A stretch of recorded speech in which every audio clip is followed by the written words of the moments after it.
दोस्तों राजस्थान का रहने वाला एक आदमी अपने बेटे के लिए दुल्हन तलाश कर रहा था और उसके लिए वो बहुत ज़्यादा चक्कर काटता है, बहुत ज़्यादा परेशान हो जाता है। और परेशान होने के बाद जब उससे राजस्थान के अंदर दुल्हन नहीं मिलती तो कोई उसको बताता है कि आप भोपाल चले जाइए मध्य प्रदेश के अंदर। वहाँ पर कुछ लोग हैं जो ऐसी वेबसाइट चलाते हैं शादी के लिए और जहाँ पर वो शादियाँ कराते हैं। जब वो आदमी अपने बेटे को लेकर सीधा भोपाल पहुँच जाता है और वहाँ पर जाने के बाद उसकी मुलाकात हो जाती है ऐसे सदस्यों से। वो बताता है कि मुझे अपने बेटे के लिए दुल्हन की तलाश है और मैं काफ़ी दूर से घूमता घामता आप लोगों के पास पहुंचा हूं। अब वो कहते हैं कि तुम्हें परेशान होने की जरूरत नहीं है, तुम्हें खर्च करने पड़ेंगे पैसे कम से कम 2 लाख रुपए और अधिक से अधिक 5 लाख रुपए, और जैसी डिमांड है वैसी तुम्हें दुल्हन मिल जाएगी। अब बुजुर्ग आदमी कहता है यहाँ पर कि कोई दिक्कत नहीं है, वैसे भी मेरे बेटे की शादी में अड़चने आ रही है, बस आप शादी करा दीजिए। अब जो वो व्यक्ति होता है वो कम से कम 15 से 16 लड़कियों के अलग अलग फोटो उसको दिखाता है और फोटो दिखाने के बाद वो कहता है कि इनमें से आप जो भी लड़की पसंद करेंगे हम आपके बेटे की शादी उस लड़की से करा दे देंगे। जब फोटो देखे जाते हैं तो एक के बाद एक जो लड़का है वो फोटो को पलट रहा था और उसके बाद वो एक फोटो पर जाकर रुक जाता है और पूछता है। उसके बाद जब इस लड़की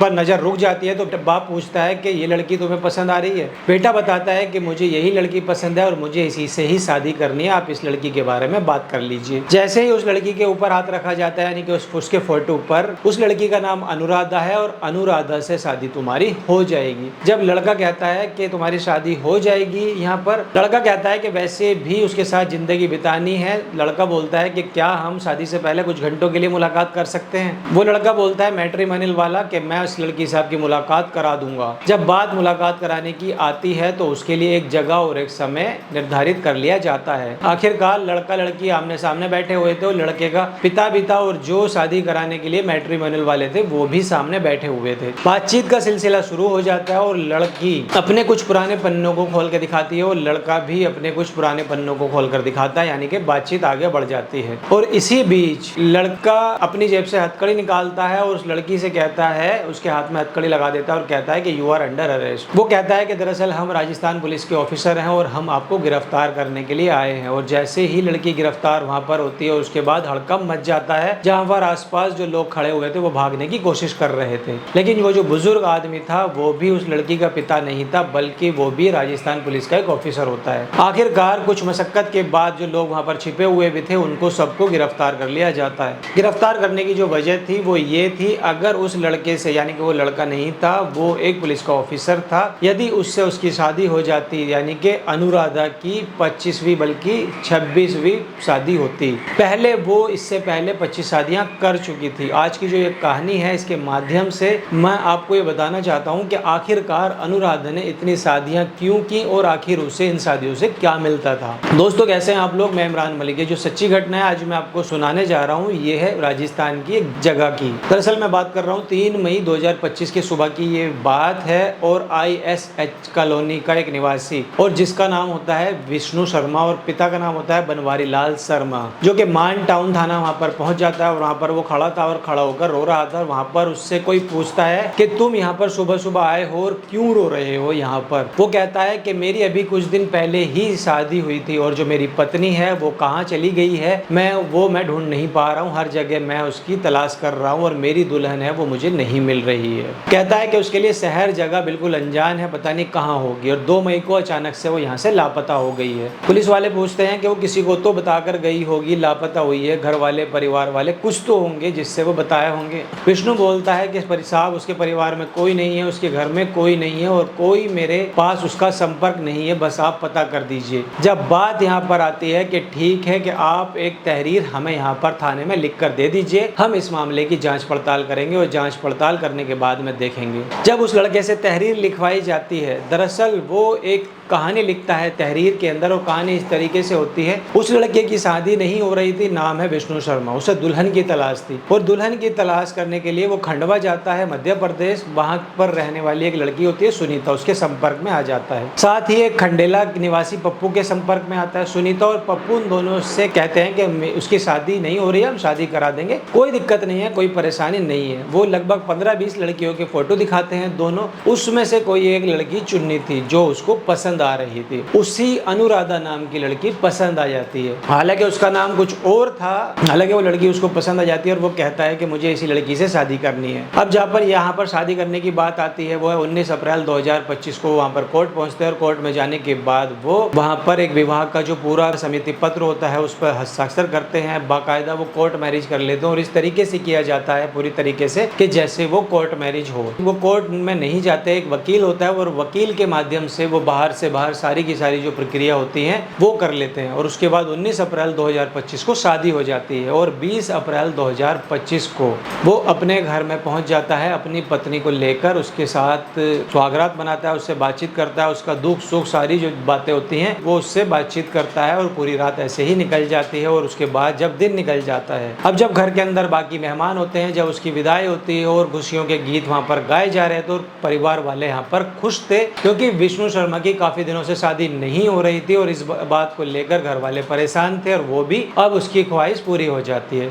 सब कुछ ठीक चल रहा था, 20 से लेकर 24-25 तक दिन बीतते जा रहे थे। अब वो घर का कोई काम यहाँ पर नहीं कर रही थी। माँ बाप यहाँ पर कहते हैं कि कोई बात नहीं बेटा, घर में नई नई दुल्हन आई है, नई नई बहू है, अगर अभी नहीं कर रही है तो कोई बात नहीं है, कोई परेशान नहीं है, इस घर की आदत भी उसको पड़ जाएगी और उसके बाद ये घर का भी सारा काम करने लगेगी। तो माँ बोलती है वैसे ही मैं अभी काम कर लेती हूँ। दुल्हन का काम था रात को तैयार होकर अच्छे से बैठ जाना और उसके साथ बैठकर बात करना। दिन निकलता था, एक एक दिन में 2-2 3-3 बार वो नहाना धोना साफ सफाई रखना, केवल अपनी घर से वो उसको कोई मतलब नहीं था, उस कमरे की भी वो साफ सफाई करती थी और केवल अपने दूल्हे का इंतजार करती थी। और ऐसे करते करते 2 मई 2025 की ये बात है, शाम का यहाँ पर समय था और जब ये लड़का विष्णु शर्मा अपने घर पर पहुंचता है तो पता चलता है उसकी जो दुल्हन है अनुराधा वो घर पर ही नहीं है। वो उस लड़की को तलाश करने की कोशिश करता है तो उसके पास अपना कोई भी नंबर नहीं था और वो देखता क्या है कि आज जब सुबह वो उसके घर से निकला था यानी कि अपने घर से, तो उसका खुद का भी मोबाइल नहीं था, यानी कि उसका मोबाइल भी गायब हो चुका था। वो अपने नंबर पर दूसरे नंबर से कॉल करता है तो उसकी दुल्हन के पास उसका मोबाइल है। वो फोन उठाती है और पूछता है और वो कहता है कि तुम कहाँ हो और मैं तुम्हें कब से तलाश कर रहा हूँ और ऐसी कोई जगह नहीं है, ऐसी कोई इलाका नहीं है जहाँ पर मैंने तुम्हें ढूंढा नहीं है, तलाश नहीं किया हो। अब अनुराधा कहती है कि मैं तो यहाँ से भाग गई हूँ, अब मैं लौटकर वापस नहीं आऊंगी। जब वो ऐसी बात उससे कहती है तो वो कहता है कि मैं मजाक नहीं कर रही हूँ और अब मैं वापस लौटकर नहीं आऊंगी। अगर तुम्हें सचमुच कोई दुल्हन चाहिए तो तुम किसी और की तलाश कर लेना और इस स्टेज पर लिटाने के लिए किसी और को ढूंढ लेना। जब वो ये बात सुनता है विष्णु तो उसको लगता है कि मजाक कर रही है, सुबह तक वापस आ जाएगी। अगले दिन तक वो लौटकर नहीं आती है। घर में सामानों की तलाश की जाती है तो लगभग 30,000 रुपए उसके घर से गायब थे और कुछ ज्वेलरी थी जैसे कि मंगलसूत्र था और हाथ की अंगूठी होती है और 1-2 चीजें और चीज थी जो वहां से गायब थी और जिसकी जो कीमत थी वो लगभग 1 से 1.25 लाख रुपए के आसपास की बताई जा रही थी। और एक मोबाइल था जो कि विष्णु का था वो भी गायब था और 30,000 रुपए की नकदी। अब ये जो सारी कहानी है जब थाने में जाकर सुनाई जाती है तो पुलिस इस मामले में FIR दर्ज कर लेती है और FIR दर्ज करने के बाद आखिरकार पुलिस एक टीम बनाती है यहाँ पर और टीम के अंदर ASI इसमें मेठालाल यादव होते हैं, कांस्टेबल रामजी लाल और जितेंद्र महिला और दीपिका महिला कांस्टेबल, इन चारों की टीम तैयार की जाती है। और मान टाउन ये कहती है पुलिस कि तुम्हें इन लोगों को ढूंढना है। अब जो एड्रेस इसमें दिखाए गए थे उस एड्रेस पर पता करना होगा और वहां पर देखेंगे और वो एड्रेस फर्जी पाए जाते हैं। अब पुलिस वालों को लगता है कि ये लड़की आसानी से मिलेगी नहीं क्योंकि ये लड़की पहले से पूरी प्लानिंग करने के बाद यहाँ से भागी है और ये लुटेरी दुल्हन है, ऐसी वैसी दुल्हन नहीं है, इसने जरूर पहले भी कोई कांड किए हुए होंगे। अब पुलिस वाले अपनी जांच पड़ताल में यहाँ पर जुट जाते हैं। अब पुलिस वाला कहता है कि इसमें से एक पुलिस वाला पिता बन जाता है और एक कांस्टेबल को यहाँ पर बेटा बना दिया जाता है और वो कुछ ऐसी प्लानिंग करते हैं कि जैसे विष्णु ने अपने लिए दुल्हन ढूंढी थी और ऐसे ही कांस्टेबल अपने लिए दुल्हन ढूंढने के लिए निकल जाता है और साथ ही जो ऑफिसर होते हैं वो पिता का रोल यहाँ पर निभाने लगते हैं और आसपास के लोगों से पूछते हैं और उनसे कहा जाता है कि अब राजस्थान के सवाई माधोपुर से निकलकर वो कई जगहों पर जाते हैं और कई जगहों पर राजस्थान की सीमाओं को पार करके पहुंच जाते हैं मध्य प्रदेश के भोपाल के अंदर। अब जब वो वहां पर भोपाल के अंदर पहुंच जाते हैं और वहां पर जाकर पता चलता है कि ऐसे लोगों से उन लोगों की मुलाकातें होती हैं जहां पर इस तरीके की शादियां कराई जाती हैं और शादी कराने के लिए बातचीत कराई जाती है कि हमें इस बेटे के लिए दुल्हन चाहिए। और जब वो कोशिश करते हैं तो धीरे धीरे आखिरकार उसी ग्रुप के पास में वहां पर वो पहुंच जाते हैं जो ऑनलाइन वेबसाइट चलाया करते थे, जो शादियां कराया करते थे। उनसे पास जाते हैं, उनसे कहते हैं कि मुझे अपने बेटे की शादी करनी है और शादी के लिए फोटो दिखाए जाते हैं वहां पर और दूल्हे को वहां पर उसी लड़की को पसंद करना था जिसे लुटेरी दुल्हन की उसको तलाश थी। आखिरकार लुटेरी दुल्हन तक वो पहुंच जाते हैं। और जब वहां पर वो पहुंचते हैं तो उस लड़की ने इस विष्णु से पहले, यानी कि जब ये विष्णु के पास से गई थी उसके बाद इनने एक और शादी कर ली थी। भोपाल के एक छोला जगह पड़ती है, वहां का रहने वाला एक और लड़का होता है गब्बर, उसका नाम बताया जाता है। गब्बर की दुल्हनिया थी और पुलिस वहां पर रेड डालती है। और रेड डालने के बाद आखिरकार वो जो लड़की होती है उस जगह को वहां से, लड़की को वहां से बरामद कर लिया जाता है, यानी कि गिरफ्तार कर लिया जाता है। हालांकि पुलिस से वो मिलने के लिए भी आई थी, हालांकि वो उस जगह की तस्दीक करना चाहती थी कि वो रुकी हुई कहाँ है। जिस घर में वो लड़की रुकी हुई थी वो उसका नया पति था। उसका इस कहानी से कोई लेना देना नहीं था। हालांकि वो कहता है कि साहब मैंने तो पैसे खर्च किए हैं, मेरे पैसे तो दिलवा दो। लेकिन दुल्हन तो यहाँ पर पैसे लेकर जा चुकी थी और जो सामान था, जो उसका जेवर थे, जो सामान था जो बच गया था, क्योंकि 6-7 दिन पहले ही शादी हुई थी और दुल्हन को यहाँ से निकलने का मौका नहीं मिल पाया था। अब पुलिस वाले उसको गिरफ्तार कर लेते हैं और उसके बाद सवाई माधोपुर के मान टाउन लेकर आते हैं। वहां से ये पूछताछ करते हैं। जब उसके बाद बातचीत सामने आती है तो पता चलता है जिसका नाम है अनुराधा पासवान, और ये जो नाम है ये के नौत नवा थाना अट्टा बाजार की रहने वाली होती है और इसकी शादी होती है साल 2018 में विशाल पासवान रुद्रबुद्ध के जिला महाराजगंज उत्तर प्रदेश में इसकी शादी होती है। विशाल पासवान और अनुराधा पासवान आपस में ये दोनों रिश्तेदार बताए जाते हैं। जब ये दोनों शादी कर लेते हैं तो इस शादी को लेकर परिवार वाले खुश नहीं थे। हालांकि शादी करने के बाद ये दोनों गांव में ही रहते हैं और साल 2021 तक वो दोनों साथ साथ रहते हैं और एक बेटा और बेटी भी पैदा हो जाती है। लेकिन एक बार मौका लगता है साल 2021 में और उसके बाद वो लड़की अपनी जगह छोड़कर शहर निकल जाते हैं दोनों, और वो वहां से दूर चले जाते हैं और यहाँ से वो पहुंच जाते हैं मध्य प्रदेश के भोपाल में। और भोपाल में एक थाना लगता है छोला, थाना क्षेत्र का एक की जगह है शिवनगर, वहां पर रहने शुरू कर देते हैं। लेकिन पति और पत्नी के बीच में विवाद रहना शुरू हो जाता है। हालांकि इन दोनों की शादियों कई साल गुजर जाते हैं, कई साल हो जाते हैं, पति पत्नी अब दोनों अलग रहना यहाँ पर शुरू कर देते हैं। आखिरकार ये जो लड़की होती है इसका नाम अनुराधा होती है, जिसका ये कुछ लोगों के संपर्क में आ जाती है, 6-7 लोगों के संपर्क में ये आ जाती है। और संपर्क में आने के बाद यहाँ से कुछ ऐसी कहानियां शुरू हो जाती हैं। ये कुछ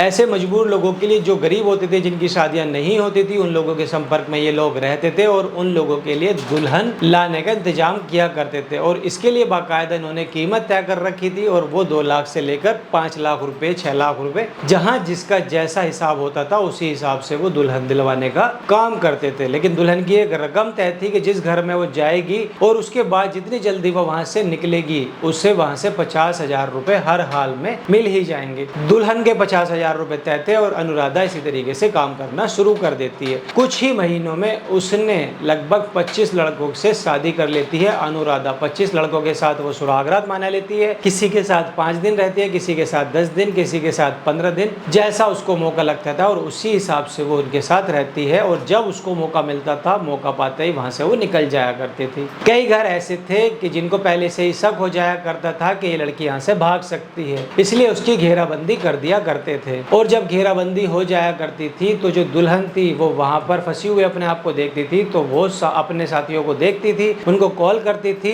कीपैड वाला उसके पास में छोटा सा एक फोन हुआ करता था, उनको फोन करके कहती थी कि मैं यहाँ से निकल नहीं पाऊंगी, इसलिए तुम यहाँ से निकलने का मुझे इंतजाम करो। जब वो निकालने के लिए इंतजाम वो आते थे, जो रकम वो देते थे और कई बार वो रकम उनको वापस भी करनी पड़ जाती थी अपनी दुल्हन को छुड़ाने के लिए, क्योंकि नया कस्टमर और नए व्यक्ति को तलाश करना होता था और उसको फंसाना होता था, उससे पैसे निकालने यहाँ पर होते थे। उसके घर से ज्वेलरी, नकदी और बाकी चीजें ले जाने की कोशिश की जाती थी। हालांकि ये जो विष्णु था, विष्णु शर्मा हिम्मत दिखाता है, थाने जाता है और पुलिस भी यहाँ पर ईमानदारी से काम करती है और आखिरकार दुल्हन पकड़ी जाती है। अगर वो सिपाही के साथ वहाँ पर उसकी शादी हो जाती है तो ये 25वां नहीं बल्कि 26वां उसका दूल्हा होता है, लेकिन वो पहले ही 25 शादियां कर चुकी थी। दोस्तों ये जो पूरी कहानी है इसको सुनाने का उद्देश्य केवल यही है कि सावधान रहें, सतर्क रहें। और वीडियो कैसी लगी, वीडियो के बारे में जानकारी दें, कमेंट करके बताएं। तब तक मिलता हूँ अनदर वीडियो में। जय हिंद।